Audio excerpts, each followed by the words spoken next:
Hello, Slashies, and welcome to Slashed, a horror podcast where we talk about the scares, the screams, and the spooky stuff. My name is Grace. And my name is Wouter, and today we'll be talking about the 2020 psychological thriller on Netflix, Sightless. Yes. Which, on our everlasting quest to find new good horror films, sort of popped onto our feed. And the premise sounded cool enough, so we decided to give it a watch, and I, for one, am very glad we did. Yes, definitely. So before we dive into this little hidden gem, Grace, why don't you grace us once again with a lovely little synopsis? Thank you. So Sightless is a 2020 psychological thriller written and directed by Cooper Carl.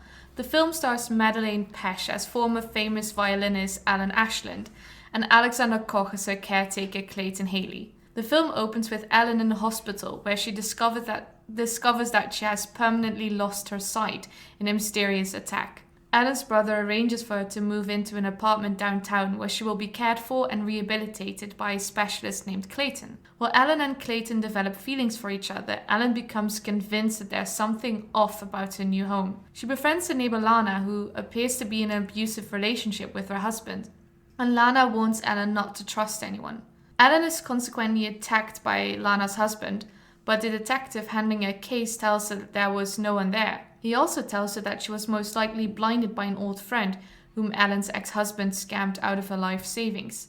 Paranoid and wrecked by guilt, Ellen decides to take her own life. When she leaps from a window, however, Ellen discovers that her apartment is actually an elaborate set. With the help of Lana, Ellen discovers that Clayton blinded Ellen and locked her in this studio to force her to love him, because he has been obsessed with her and her music since he was a child. All the people that she encountered, like Lana's husband, her doctor, and the detective, were just Clayton playing pretend.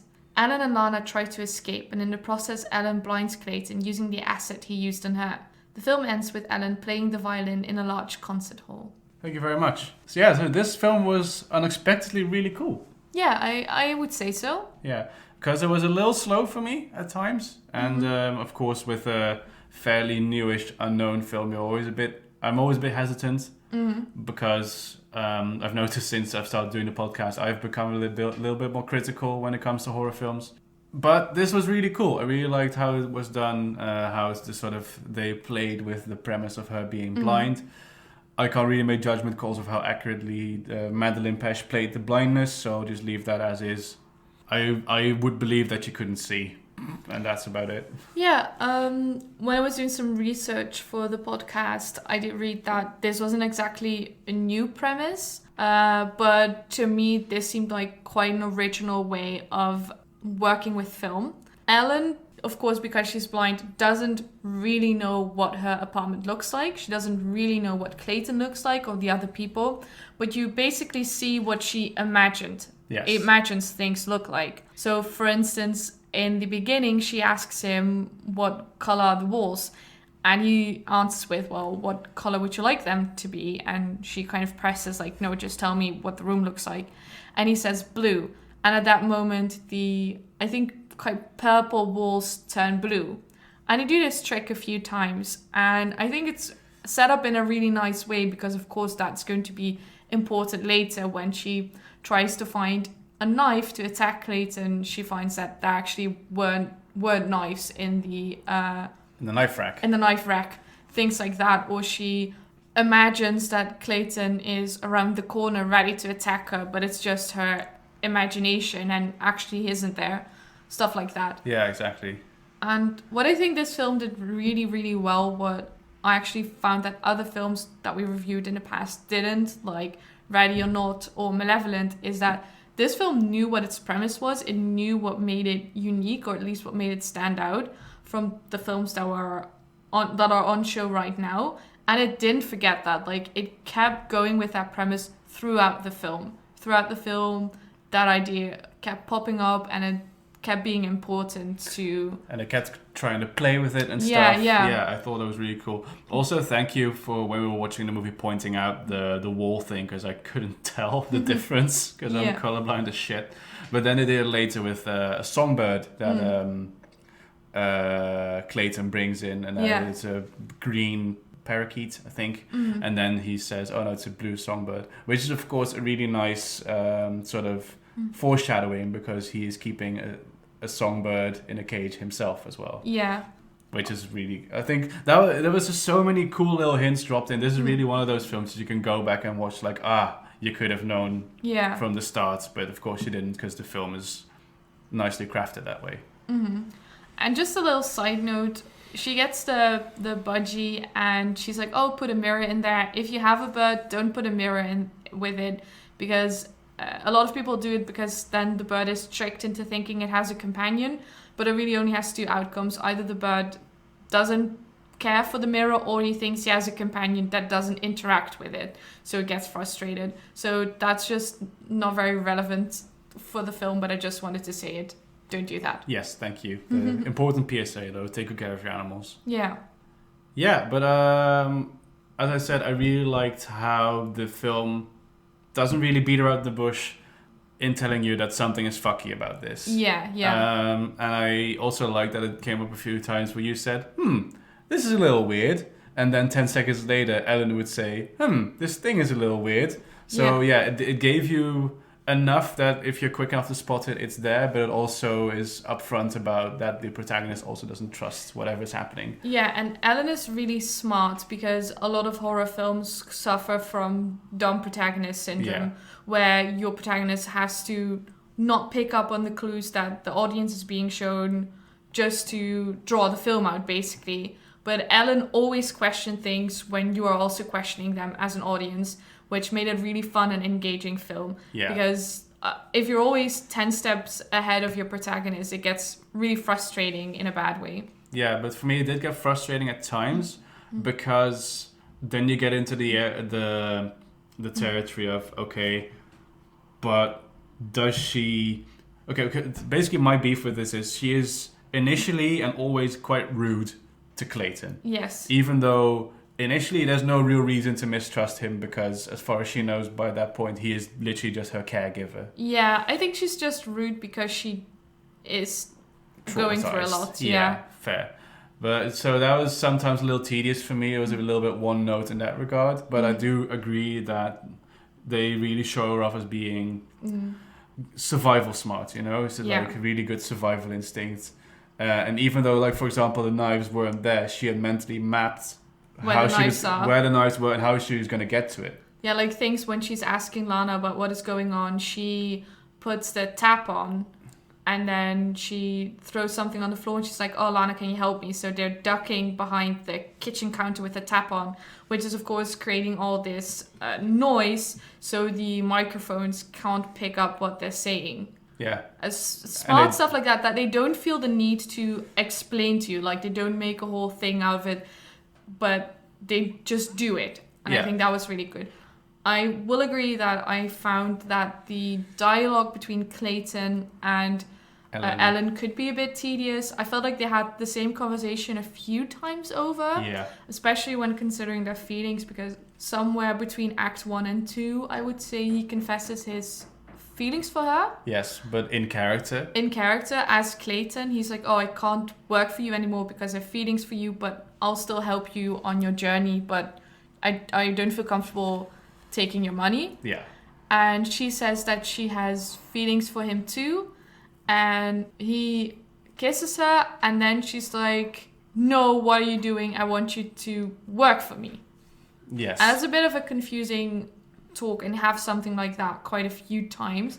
And I think it's because, so the writer-director, Cooper Carl, based this on a short film that he did in 2017. And I think this is where you feel that the idea perhaps was just better suited for a short film. Yeah, because there's not much in there. No. Like, in terms of, like, character interaction and stuff. Yeah. And there's a lot in there that I feel like doesn't need to be in there. Like, Ellen's ex-husband is... Never shown. No, but, like, he's in the mob or something?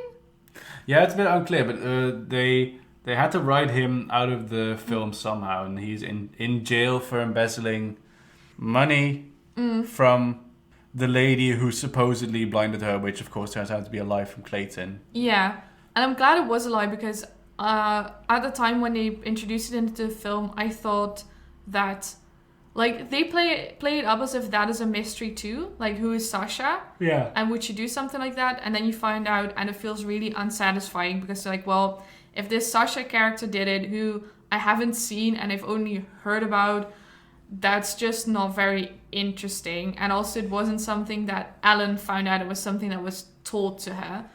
But then, of course, that was the red herring, so it was fine. Yeah, exactly. But I felt like that was definitely padding. I don't think it added anything that there was a red herring, that her husband was an embezzler. No. I found the Lana plot very confusing at times. Yeah. Which makes sense if you're at the end of the film, because Lana is Clayton's sister. Yes.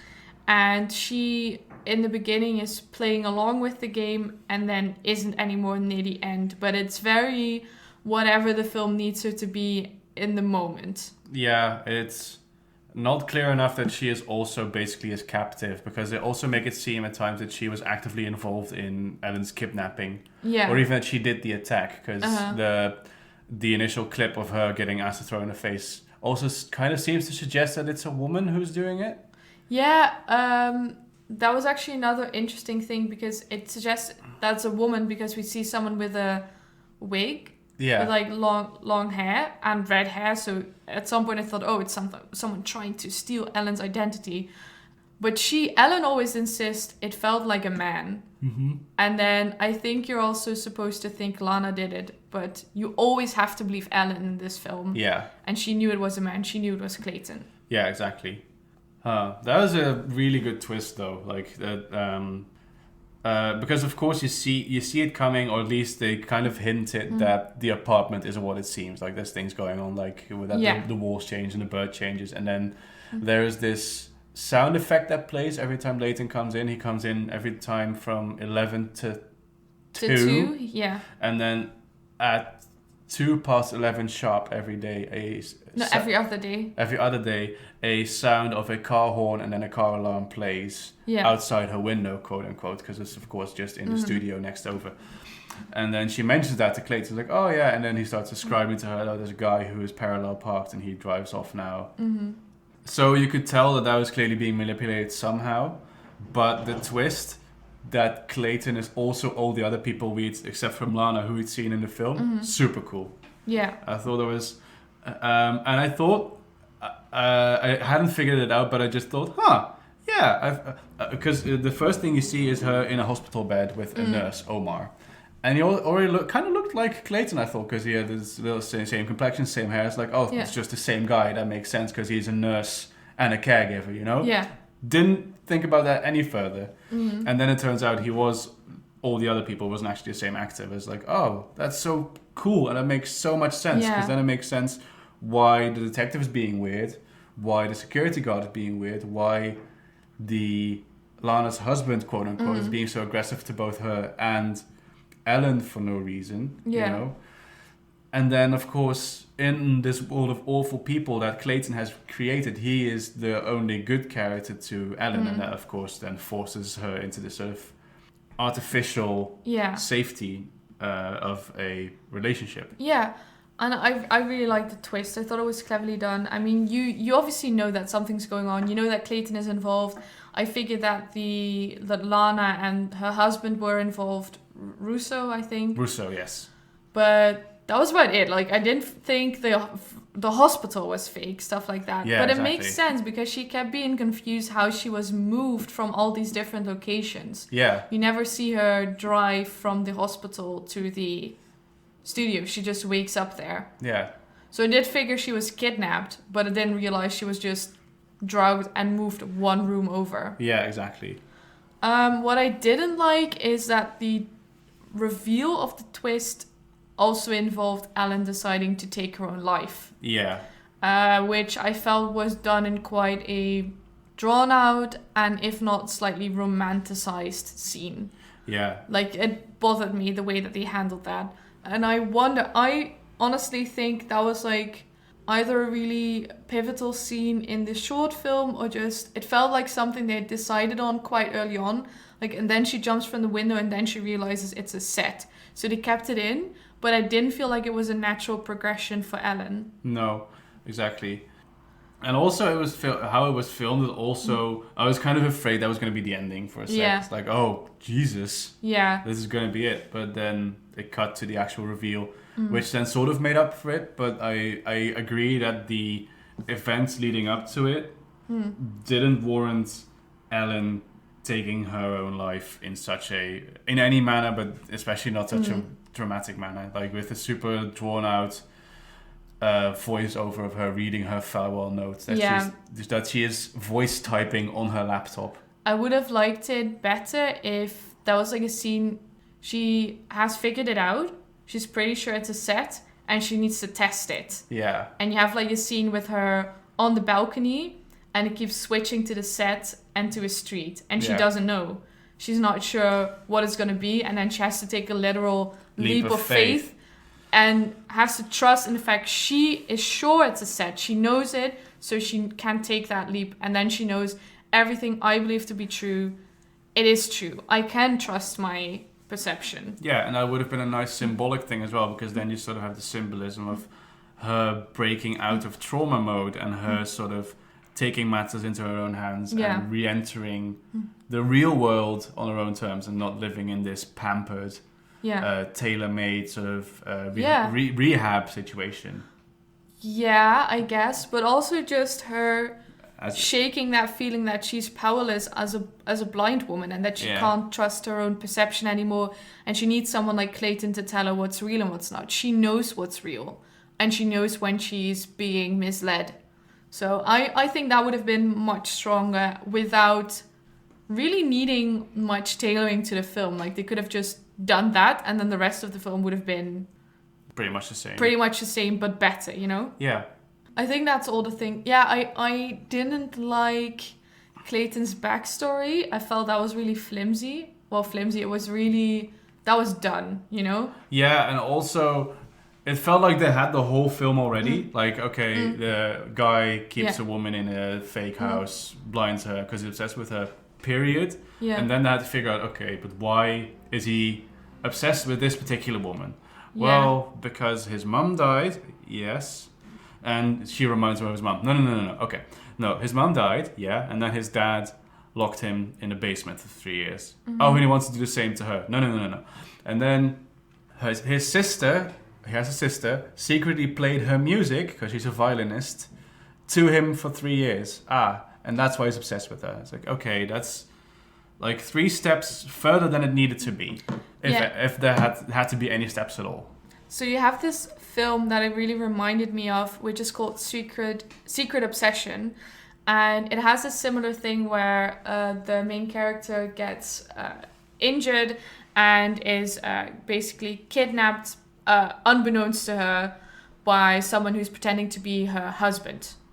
Right. And then in the end she figures out, because she has like severe memory loss, she starts to recollect that he isn't her husband, he's a co-worker that is obsessed with her.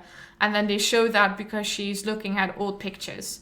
And that's it. Like, we don't need to have like a long drawn out explanation why he's obsessed with her. Some people are just like that. Yeah, exactly. I didn't need that explanation that Clayton has this obsession with her because of his mom and also because of violin, and also he was in a basement for 3 years. Yeah. Like, it could have been like he just listened to her music once and it touched him. Yeah. Or not even an explanation. Sometimes people do evil things for evil and there's no explanation, and that's even more scary. That's even scarier. Yeah, because this was 3 backstories dressed in a trench coat posing to be one edgy backstory. Yeah, because when I hear that, like, okay, so for this to happen to me, I would have had to be a famous violinist and then whose music was played to someone in this incredibly strange, elaborated, abusive situation. Yes. That's probably not going to happen to me, starting with the fact that I don't play the violin. No. But if it's like this random dude just had an obsession with her for some reason, and he kidnapped her, that's freaking scary, because then it's like, this could happen to you. Yes. Because the randomness of her being blinded by just a attacker is absolutely terrifying. Yeah, definitely. The preciseness of her being targeted not so much. No, exactly, that's true. And and also it kind of runs the risk of making Clayton sympathetic, which is not something you need in this film. Like, why does the film want me to feel sad that his mom died and that he was locked in his basement for 3 years? Like, no, not really. I don't want to be sad about that. I don't want to care. Like, perhaps it was just, more padding, more stuff, more scenes to make this a feature film instead of a short film. Yeah, exactly. Because I wouldn't mind like doing short films. Like, happily watch this as a short film. Yeah, now that you mention it, I do realize it was padded. It didn't bother me as much when I was watching it. Yeah. But it could have been cut. Yeah, it's just something that I'm realizing now we're really getting into it. Yeah. But overall, I'll say it was a really enjoyable movie experience. I didn't feel it was too long necessarily when I watched it. I just think they didn't use the time perhaps in things that they could have used it. No, I do think it wasn't too long, but I do think the ending shouldn't have rolled out any later, because then I would have lost interest. Yeah. I felt like, okay, we have had the three same back and forths with Ellen and Clayton now. Now something needs to happen, otherwise I'm out. I wouldn't have minded if they had spent more time developing their relationship and even have it be sort of romantic. Yeah. Like that just makes the ending creepier, you know? Yeah, for sure. I thought the acting was pretty alright. I think Madeleine Pesch, I know her for Riverdale. I think she also co-produced this, so good on her. And I think she definitely wanted to do this perhaps to show that she has a lot more range. And maybe even trying to get out of like the teenage thing. Yeah. But it was sometimes weird for me because she looks really young, and I'm used to seeing her as Cheryl Blossom from Riverdale. Uh-huh. So when she was talking about her ex-husband, I was like, you are 16. But good on her. I thought her acting was definitely the best out of everyone. I found Alexander Koch to be fine. I found the girl who played Lana to be passable. Yeah, she wasn't great. She was, like, I would say her sort of whole character just oozed general distress. Yeah. And that is just a little one note for me. And also, I say, well, it wasn't a great performance, but she didn't have a lot to work with. But I do think she had enough to work with to have really put her stamp on it. Yeah. And she didn't. But perhaps that was the directing. Exactly, yeah. Because Lana does make for an interesting character if they play with that sort of tension of how much is she complicit and how much is she also a victim, you know? And I feel like we were made to feel really bad for her. And the film, where it kind of looked at Clayton and wanted to make him a really grey character, they looked at Lana and really didn't want her to be even one shade of grey. Yeah, but also it's weird because they wanted us to feel bad for Lana for a really long time because she supposedly has an abusive husband who then turns out to not exist. But I think she did still have like bruises and cuts from Clayton. Those are real, but then it's sort of, then you have to sort of backtrack. So, oh wait, yeah, that's by Clayton. So the abusive husband, but then she has to. That is fucked up though. She has to sort of keep the whole abusive husband storyline going, like, and to pretend like that is sort of normalized, even though she knows that it's her in a captive situation. Super weird. That makes it weird. Clayton was like, "I've got a great role for you." Yeah, have you learned your lines yet? Yeah. Oh my god. So you said that you perhaps preferred this slightly to Split. Yeah, I was thinking, like, what film does this remind me of? Once you had the studio review, I was like, this is Split. I'm gonna say 2015 M. Night Shyamalan film. I'm not sure. Starring James McAvoy. Yeah. And I was watching this and I was like, dang, this is a film who, like, as you said, takes its premise, runs with it, and is just consistent throughout. And there's no fluff, there's no, apart from the explanation that's a little bit flimsy, there's no real ifs and that's. It's just nice, clean cut, perfect tense, you know? Mm-hmm. And then you get Split, and, you know, James McAvoy's acting is great, and him switching between the alters is amazing. But I just felt that there was so much side notes of, like, the whole like there was this whole debate in there for is he faking his illness and why does he kidnap these three specific girls, and it's so distracted from the whole tension that film could have had. And that's why I felt like, okay, even though this might be a little less produced and a little like maybe not as well acted in some places, I feel like this was a lot cleaner and a lot more consistent than Split. Because I think Split really leaned on that performance of James McAvoy to be good, and here you didn't really need that because the alters were the twist. Yeah, and I thought that was really nice. And what I also liked about that is when Split came out, there was quite a debate on demonization of people with multiple personality disorder. Yeah. And I would argue that it's not multiple personality disorder in this film. No. Clayton, and that's why I said plays pretend. He has had to play pretend to cope with his mother's illness. Yes. And that is just his way of giving shape to the world. He's always telling Ellen, the world can be whatever you want, you know, just imagine it. And that's sort of how he leads his life, and he can't really let go of that, it seems. So there's definitely some trauma there where it's not really a coping mechanism that he can give up, but it is something that he does quite with an intent. Yeah. He does it consciously. It's not something that he's subjected to, it's something that he does. As such, it doesn't lean into people with multiple personalities or one thing or another thing. Yeah. It just sidesteps that whole debate, which I appreciate. Yeah, very neatly done. Yeah, did you feel it was tense? No, not really. I didn't really. It was tense in the way that I wanted to know what was going on as a viewer, but not really like oh shit, what's going to happen?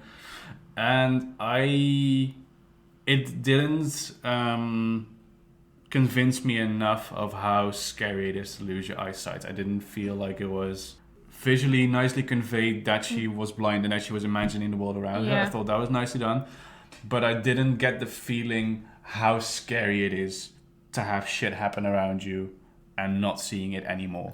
Yeah, and it's hard because do you really want a film that basically says, oh, going blind is the absolute worst and absolute scariest thing that can happen to you? So I can appreciate that they didn't really go that route. I think they went for the route, it's one of the scariest things that can happen to you is being in a situation where you are completely under someone else's control and you are completely dependent on them. Yeah.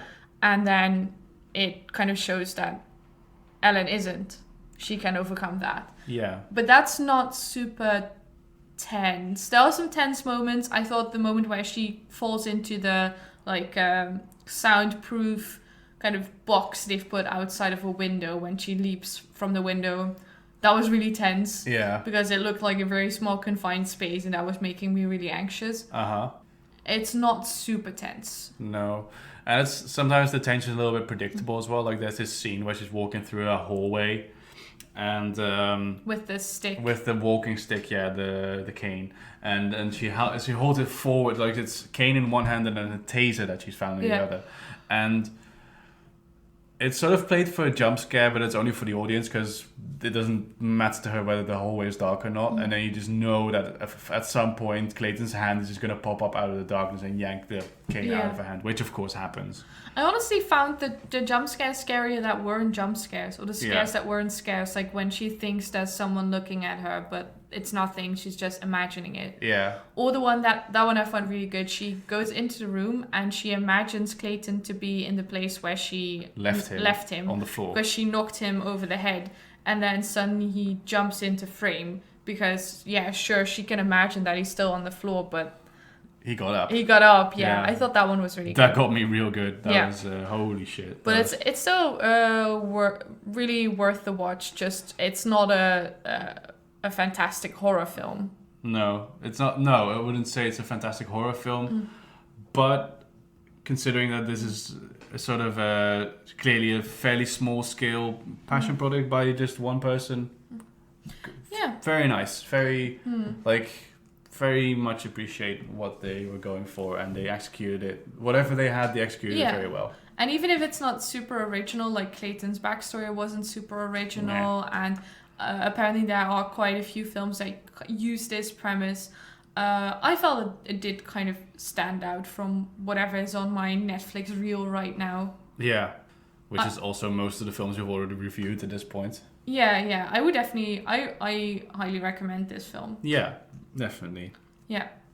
Which is strange because when I went to check the reviews and how it's rated, I was actually expecting the ratings and the reviews to be a little more generous than they were. They were quite harsh. People don't like this film. No. I found this one by a guy named Matt Pace from mattpace.com, and he says there's suspension of disbelief and then there's far-fetched nonsense, which I find a bit harsh. Like, of course, there's coming from the people who just shat on Hereditary. Okay, but that's different because why that's different is because you need to have suspension of disbelief first. Yeah. And then once you've established, okay, this is the universe that we're working with. These are the rules, yeah. Yeah, then you have to be consistent. And Hereditary isn't really consistent in that sense. Yeah. And this film is consistent, and that's why I don't think within the universe of this film is nonsense. I haven't read this review, so I don't know if this is what he's referring to, but I assume it's the idea that Alan believes that Clayton is all these different people. Yeah, and also that he can keep up the spiel for so long. Yeah, so I don't feel like he kept it up for so long. I feel like this film, it's a week, I think? A week at most, yeah. Oh, at most, which I don't think is hugely long, especially considering that not much happens for the first 2 days. She's just adjusting to the house, basically. So I don't mind that. And, that is the premise. The premise of the film is that this man is such a good actor and she is so disoriented that she falls for it. Yeah. Initially. And, if you're going to say that is far-fetched, then the film isn't anything for you. But then you could do that to about any film we've watched. Then you can say, well, I find Midsommar to be far-fetched because you would immediately after day one, everyone would leave or something. And then they wouldn't be able to kill the people that easily. Yeah. That's the premise of the film. I don't think that's a fair criticism. And the premise, and then the film establishes that they can't leave because people that try to leave are killed anyway. Exactly. And that is why Cinema Sins is toxic for film reviews, and you shouldn't review films that way. Yeah, in that sense, I found it believable. Of course, if you think about it, like they do this montage where you see the people morph into Clayton, and they very generously, I think, help him match his voice a little bit more to them. And of course, then you hear like this older black man who clearly has a different voice than Clayton. Yeah. And a few of the other voices didn't really match up. That one, the detective one, Detective Bryce, was the one that really stood out to me. But that's the premise. You gotta lean into it a little bit. You gotta lean into it, and it made for a great twist, so I don't mind that. No. And I do think she figures it out, and she figures it out pretty much. Yeah, Lana kind of connects the last few dots, but Ellen pretty much figures it out. And the way she figures it out is quite cool, because Clayton, as Clayton, uses a phrase that the nurse also uses. Like, he says, I'll be back in 2 ticks.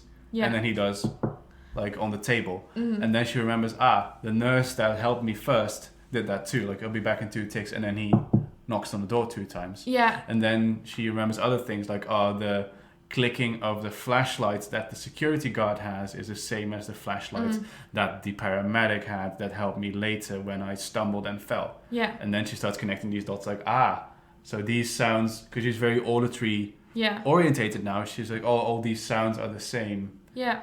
And then she puts it together like that, which I thought was really cleverly done. Yeah, I really liked that. Yeah. And I felt like that was such a good warranted twist that it's fine if you don't figure it out, because we are so visually orientated that it's more easy to pick up for somebody who just listens to the same sound cues. So it's fine if Ellen picks up on it before the audience does. Yeah.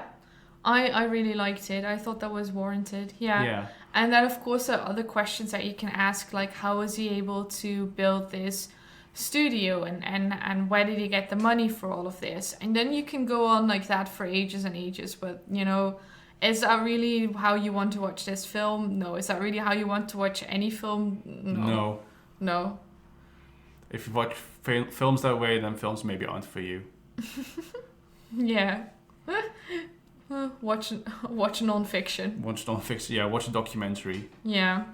Yeah, I think that was all I wanted to say about this film. Yeah. It reminded me of a lot of Rammstein songs, to be honest. Oh, I like that. That's not a bad thing. No, like you have songs like Stein Stein, which is about somebody who builds a house around somebody so that they can't leave. And they have this song called Klavier, which means piano, in which somebody keeps the partner or ex-lover in an attic room to play piano for them even after they're dead, and then the family finds out. And it sort of reminded me of that. There's a few of those Rammstein songs, and that really tickled me.